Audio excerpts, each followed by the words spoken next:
मित्र, ये हमारा उद्यान है। आओ मित्र,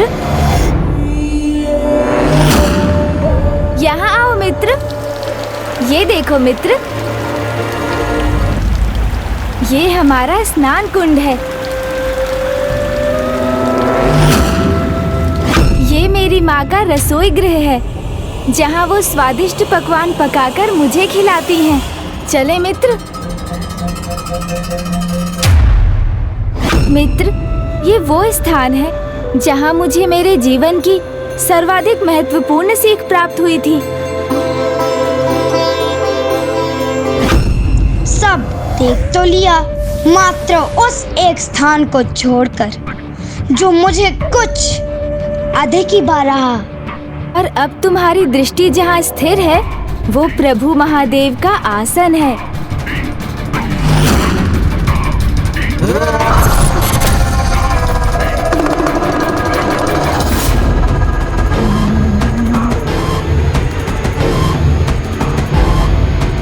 ये पिताश्री का ध्यान स्थल है।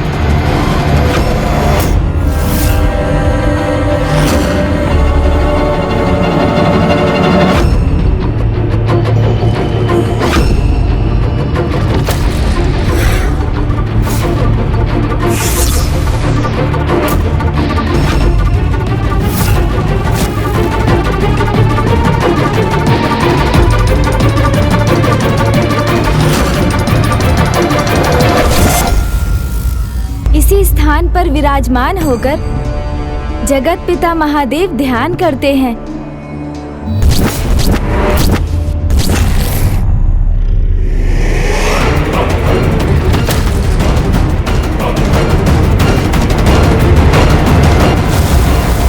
इस स्थान की महिमा तो अपार है, क्योंकि यही संपूर्ण सृष्टि की समस्त शक्ति का केंद्र है।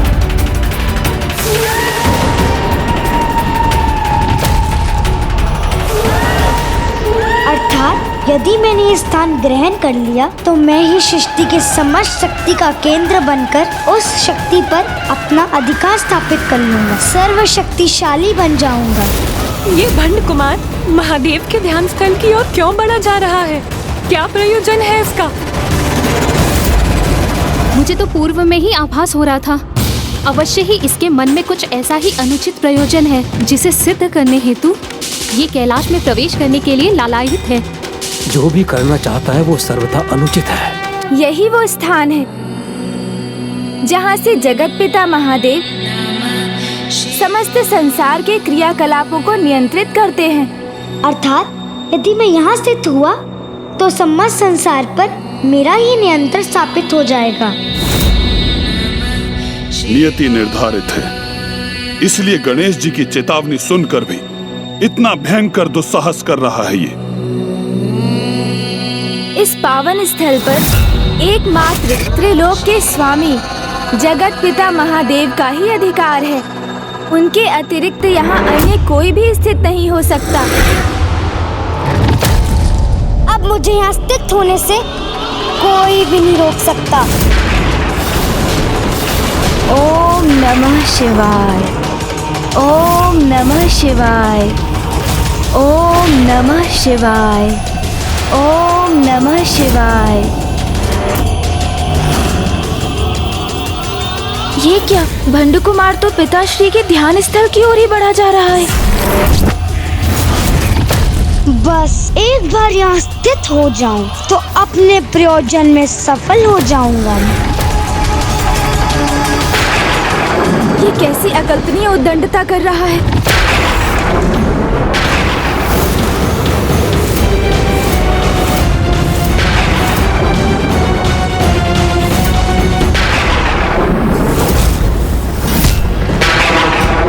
भंड कुमार, भंड कुमार।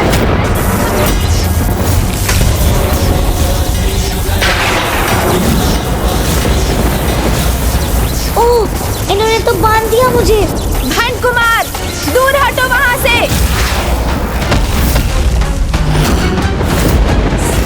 ये कैसे दुस्साहस कर रहे थे तुम? मैंने स्पष्ट कहा था ना, वो प्रभु महादेव का ध्यान स्थल है, जहाँ से वो संपूर्ण सृष्टि के हित को निर्धारित करते हैं। जहाँ अन्य इन्हें किसी को स्थित होने का कोई अधिकार नहीं। ये तुमने सुना नहीं क्या? सुना था, अवश्य सुना था मित्र, किंतु इस विशेष स्थान का सम्मोहन मुझे यहाँ खींच लाया और अब यहाँ पहुँच गया हूँ, तो मुझे अब मत रोकिए। मात्र एक पल के लिए मुझे यहाँ स्थित होने दीजिए। इतना तो चलता है, इतना तो चलता है।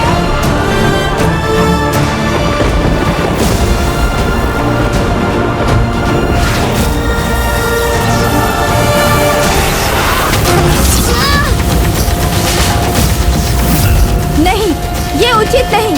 तुमने वचन दिया था कि कैलाश में कोई त्रुटि नहीं करोगे तुम, और अब इतना बड़ा अपराध करने का हट कर रहे हो तुम। अपराध? कैसा अपराध मित्र? ब्रह्मांड की शक्ति का केंद्र है ये। तो क्या उस शक्ति के सागर में से एक बूंदे भी मेरा अधिकार नहीं? बस मैं उतना ही तो पाना चाहता हूँ। मैं मात्र एक पल के लिए मुझे यहाँ स्थित होने दीजिए।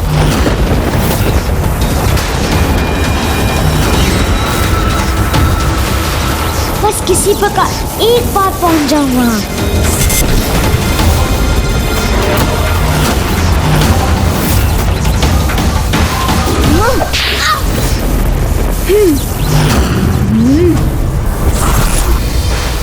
बस बहुत हुआ तुम्हारा ये अनुचित हठ भंड कुमार।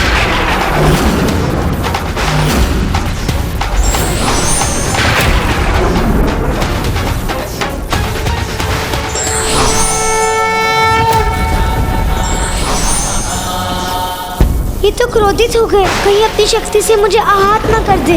तुम्हारा सृजन कर बहुत बड़ी भूल हुई मुझसे।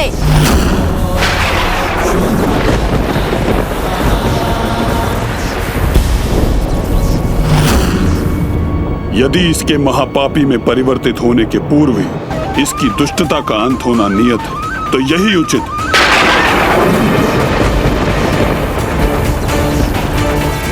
भंड कुमार का सृजन कर, जो भूल गणेश से हुई है, कदाचित उसे सुधारने का एकमात्र उपाय यही है कि वो उस दुष्ट की दुष्टता का ही अंत कर दे।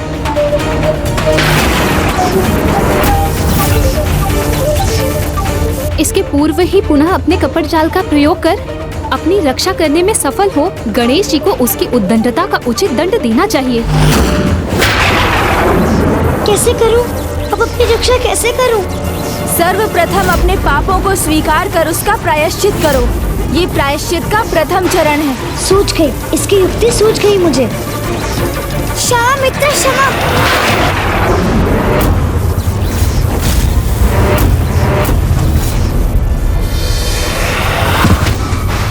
मुझ पर दया कीजिए मित्र, मुझे क्षमा कर दीजिए। क्षमा मांगने से डर नहीं, क्षमादान प्राप्त होता है। ये आपके ही वचन थे ना, तब उन वचनों का मान रखिए। और वैसे भी कोई अपराध हुआ कहाँ मुझसे? मैं महादेव के स्थान तक तो पहुंचा ही नहीं, तो इतना तो चलता है।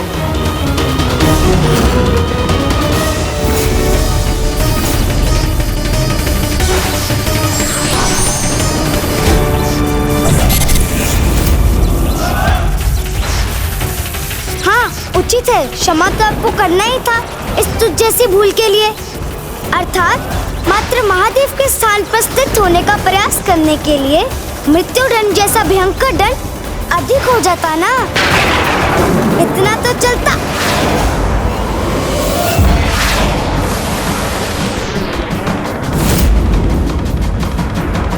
कुपथ पर चलना ही जिसकी नियति है, उसे इतना साधारण दंड कहाँ सुधार सकता है।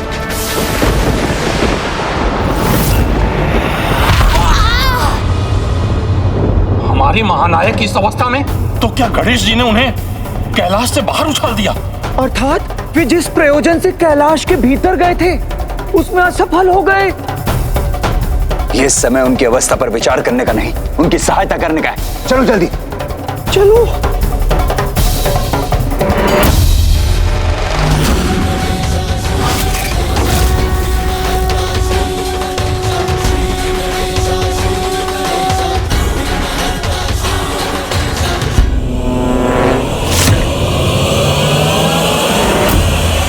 जब कोई समझाने पर भी ना समझ सके, उचित सीख देने पर भी भूल और अपराध करने पर ही आतुर हो, तो उसे उचित अनुचित का बोध कराने के लिए दंड देना अनिवार्य हो जाता है। और मुझे आशा है कि मेरे इस दंड से तुम समझ गए होगे कि तुम कितनी बड़ी भूल करने जा रहे थे।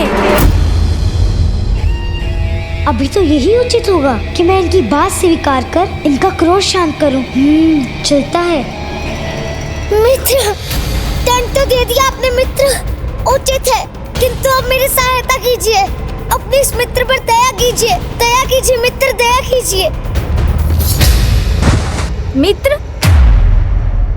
मुझे तो ऐसा मित्र चाहिए था जो किसी भी परिस्थिति में मेरा साथ ना छोड़े, मेरे हृदय की प्रत्येक बात को सुने, समझे, मुझे एकाकीपन का आभास भी ना होने दे, मेरी भावनाओं का आदर करे, कभी मेरा विश्वास ना भंग करे। इसलिए मित्र रूप में तुम्हारा सृजन किया था मैंने, किंतु मुझे कहाँ ज्ञात था कि मैं जिसकी रचना कर रहा हूँ वो मेरी मित्रता के सर्वथा अयोग्य, मात्र एक महादुष्ट, महापापी है। हाँ, ऐसा महापापी जिसे अच्छाई बुराई, उचित अनुचित की सीख दी मैंने, किंतु फिर भी वो अपने छल कपट और अपनी बुराई पर ही स्थिर रहा। तुम्हारा सृजन कर बहुत बड़ी भूल हुई है मुझसे। नहीं मित्र, ऐसा नहीं है।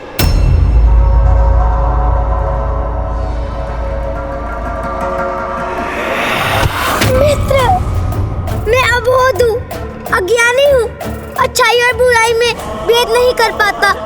अच्छाई मुझसे छूट जाती है, बुराई मुझ पर हावी हो जाती है। मैं विवश हूँ मित्र, विवश हूँ।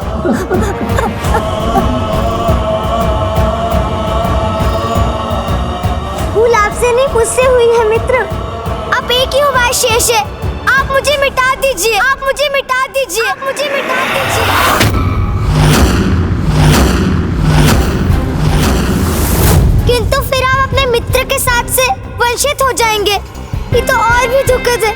तो एक कार्य कीजिए, ऐसा कोई अचूक उपाय बताइए, अर्थात ऐसी शक्ति दे दीजिए मुझे जिससे मैं अपने भीतर के विष पर विजय पा सकूं, स्वयं को सुधार सकूं।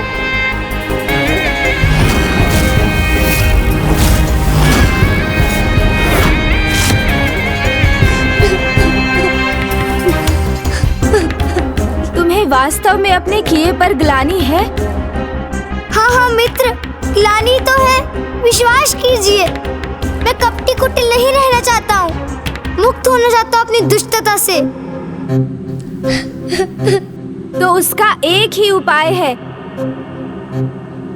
तप।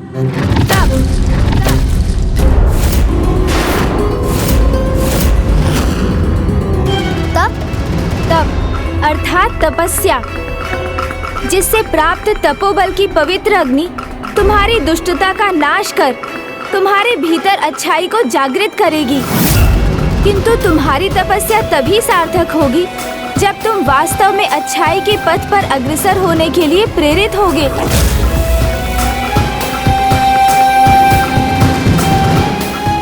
हूँ ना, प्रेरित हूँ मैं।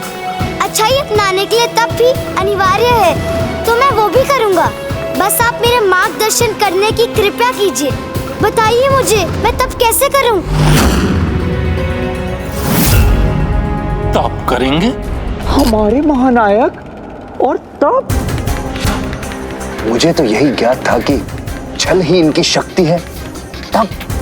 अवश्य इसके पीछे भी भंड कुमार का ही कोई छल। दुष्ट भंडासुर इतनी सरलता से अपनी आसुरी प्रवृत्ति का त्याग कदापि नहीं करेगा। तप से उसके स्वभाव में भले ही कोई सुधार न आए, किंतु देविक कृपा से अत्यधिक शक्ति अवश्य ही प्राप्त कर लेगा। मुझ पर इतनी कृपा तो कीजिए मित्र। ये तो बताइए मुझे, मैं किसकी तपस्या करूं? बताइए ना मित्र।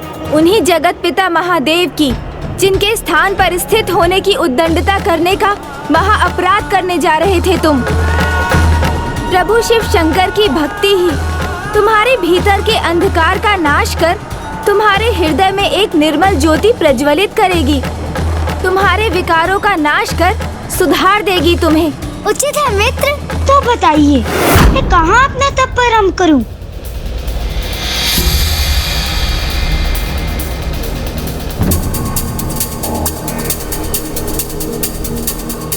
मित्र, ये किस स्थान पर ले आए आप मुझे? यहाँ पे वृक्षों की छाया है, न कोमल धूप, और इतनी ऊंचाई पर शीत का भीषण प्रकोप है। भंड कुमार, स्मरण करो, क्या कहा था मैंने? तप के लिए सुविधा से अधिक एकांत अनिवार्य है। हाँ हाँ, पुनः भूल हुई है मुझसे। सह लूंगा, मैं इस असुविधा को भी सह लूंगा, किंतु किस मुद्रा में करूं अपनी तपस्या? हाँ, ऐसे भूमि पर स्थित होकर, खड़े होकर, अथवा इस प्रकार एक पांव पर खड़े होकर। मैं हाथों के बल भी खड़ा हो सकता हूँ।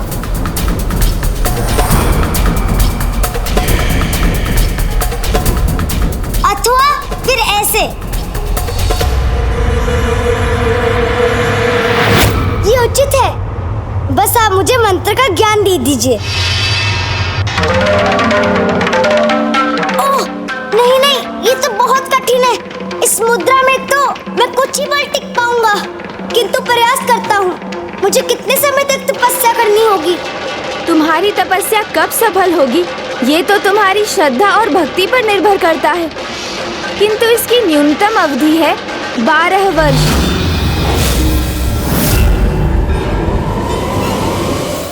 12 वर्ष? ये तो बहुत कठिन है। हाँ भंड कुमार, कठिनाई का सामना किए बिना सफलता प्राप्त नहीं होती। पूजा साधना तो उस श्रमिक के श्रम से भी अधिक कठिन होती है जो प्रतिदिन दिवस भर भार उठाने का कार्य करता है। मंदिर में जो पुजारी प्रतिदिन पूजा करते हैं, उनकी उस पूजा में भी अपार आत्मबल और शक्ति की आवश्यकता होती है। शारीरिक शक्ति, जिससे पूजा करते समय वो उचित मुद्रा धारण करने हेतु अपनी रीढ़ को सीधा रख सके।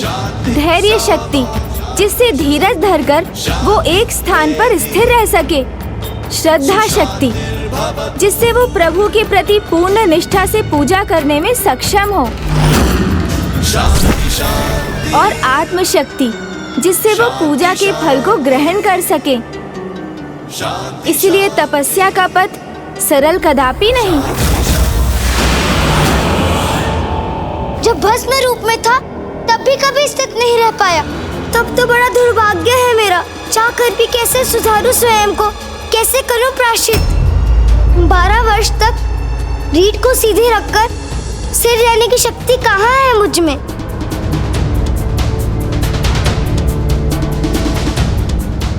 मुझे क्षमा कीजिए मित्र, मैंने आपको फिर से निराश किया। और सहायता लूं तो किससे लूं? आपने शरीर दिया, प्राण दिए, जीवन की उचित सीख दी, और मैंने आपका ही विश्वास भंग कर दिया। अब मैं किस मुख से आपसे सहायता मांगू? क्या करूं मैं? अपनी भूल का आभास हो रहा है इसे। आप ही है जो मुझे शक्ति देकर मेरे इस विघ्न को दूर कर सकते थे, और अब आप भी ऐसा क्यों करेंगे? तो कदाचित सुधरना मेरे भाग्य में ही नहीं।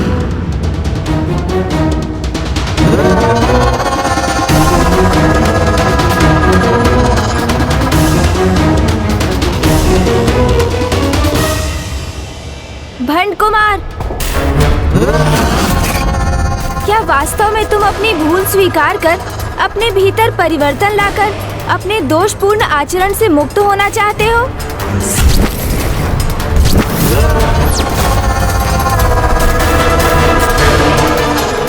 हाँ मित्र, मैं आपको विश्वास दिलाता हूँ। सदा आपकी सीखों पर चलकर उचित मार्ग का चुनाव करना चाहता हूँ। आपके मित्र होने के योग्य बनना चाहता हूँ। हमारे महानायक भंड कुमार अवश्य अपने किसी छल से पुनः इनका विश्वास प्राप्त करने में सफल होंगे।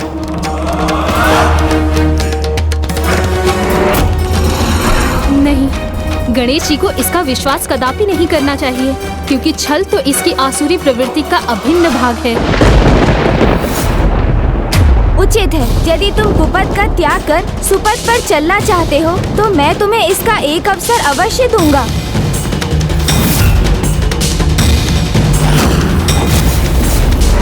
तप संपन्न करने के लिए जिन शक्तियों की तुम्हें आवश्यकता है, मैं वो शक्तियाँ तुम्हें प्रदान करूंगा।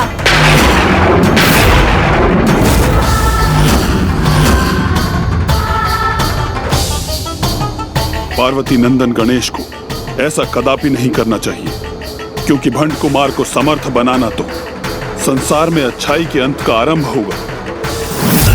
भंड कुमार एक भयंकर असुर भंडासुर में परिवर्तित होगा।